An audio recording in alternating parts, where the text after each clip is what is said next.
आज सभी को रेन फॉरेस्ट डे की शुभकामनाएं। रेन फॉरेस्ट एक ऐसी फॉरेस्ट की जगह है कि जहां दुनिया के सबसे ज़्यादा प्राणी पशु पक्षी यहाँ वास करते हैं और दुनिया की सबसे ज़्यादा बारिश यहीं प्रदेशों में होती है।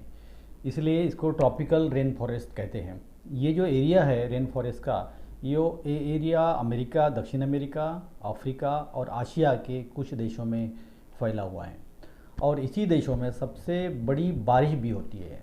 यानी विषुववृत्त जो एरिया है यहाँ हर रोज़ बारिश होती है और हर रोज़ बारिश होने की वजह से यहाँ पे जो पेड़ पौधे और पशु पक्षियों की जो संख्या है वो सबसे ज़्यादा है। करीबन यहाँ पेड़ों की ऊंचाई जो है 200 फीट तक ऊंचाई इस पेड़ यहाँ के पेड़ों की पाई जाती है और इसके बहुत सारे लेयर है, 3 या 4 लेयर है फॉरेस्ट के और सभी लेयरों में अलग अलग प्रकार के पशु पक्षी और जीव पाए जाते हैं। दुनिया में जो पक्षी प्राणी कहीं नहीं पाए जाते ये सिर्फ रेन फॉरेस्ट एरिया में पाए जाते हैं। अमेज़न का एक एरिया और कांगो का एरिया, ये जो नदियाँ है बड़ी बड़ी, ये जो एरिया है यहाँ के जो रेन फॉरेस्ट है वो सबसे प्रसिद्ध रेन फॉरेस्ट है और सबसे बड़ी जैव विविधता जो है यहीं पे है और दुनिया का 20% ऑक्सीजन जो है यहीं से आता है। इसलिए पूरी दुनिया का और पृथ्वी का फेफड़ा इसे कहते हैं, ये रेन फॉरेस्ट को। और रेन फॉरेस्ट के फ़ायदे ये है कि दुनिया का सबसे ज़्यादा ऑक्सीजन देने वाला ये एरिया है। हमारा जो हवामान है पृथ्वी का और हमारा जो मानसून है इसको ये प्रभावित करता है और मानसून और हवामान को ये निर्माण भी करता है। इतना बड़ा जंगल का एरिया है और पूरे सृष्टि को चलने के लिए, जीवों को रहने के लिए एक अच्छा माहौल जो बनाने का काम जो है यही रेन फॉरेस्ट करता है।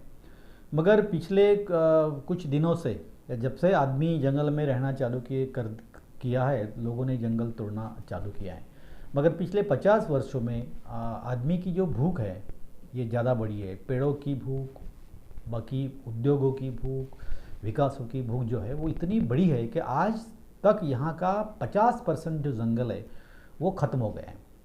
और अभी एक यूनिवर्सिटी के जो प्राध्यापक जो है उन्होंने एक स्टडी की है कि अगले 43 सालों में यहाँ का जो जंगल है करीब करीब जंगल ख़त्म हो जाएगा और इस प्रकार से ये जंगल ख़त्म हो गया तो 20% जो ऑक्सीजन ये देता है वो कम हो जाएगा और आदमियों के लिए और प्राणियों के लिए, पशु पक्षियों के लिए फिर पृथ्वी पे जीना बहुत कठिन होने वाला है।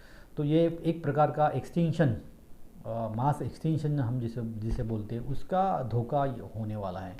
तो इसलिए अगर हम आज ही नहीं संभल गए तो हमें पृथ्वी पर कोई ही नहीं बचा सकता। अच्छा, इसी अमेज़न के बाद अगर सबसे ज़्यादा जंगल हमारे भारतवर्ष में कहीं पाया जाता है तो हिमालय में के कुछ क्षेत्रों में पाया जाता है और महाराष्ट्र के विदर्भ में हमारे यहाँ अब आज 30% जंगल है।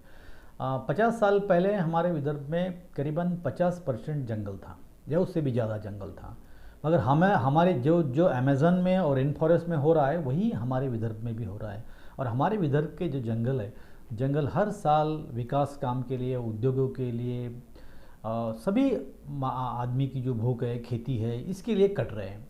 और पृथ्वी पे जो ये जंगल तोड़ने के वजह से जो धोखे पृथ्वी पे हो रहे हैं उसका परिणाम हमारे विदर्भ में भी आ रहा है। आज विदर्भ में मानसून रेगुलर नहीं होता है, बारिश आती है तो बहुत हेवी बारिश आती है, ज़्यादा बारिश आती है या फिर आती ही नहीं है। हवामान बदल हमारे विदर्भ में अभी देखा जा रहा है। उष्ण लहर, ठंड लहर हम विदर्भ में देख रहे हैं। तो इस प्रकार की नैसर्गिक आपत्तियां हमारे देश में, हमारे विदर्भ में भी आ रही है।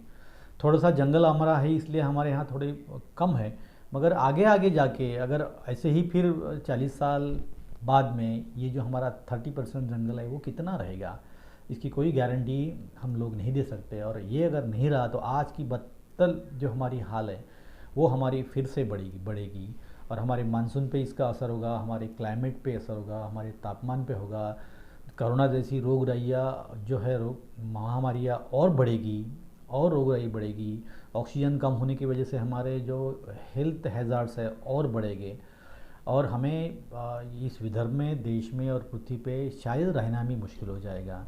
तो पूरे देश के विदेशों के वैज्ञानिकों ने इस पर स्टडी की है कि अगर इसी प्रकार जंगल तोड़ते गए तो पूरे पृथ्वी का जो तापमान है और बढ़ेगा और नैसर्गिक आपत्तियाँ और बढ़ेगी। तो आज के ये रेन फॉरेस्ट डे के उपलक्ष्य में मेरी सबसे विनती है कि आप सब लोग जहाँ हो सके पेड़ लगाइए, जंगल जो है वो राखिए, उसको बढ़ाइए और आदमी और पशु पक्षियों के रहने के लिए ये पृथ्वी पर एक अच्छी जगह आप बनाइए।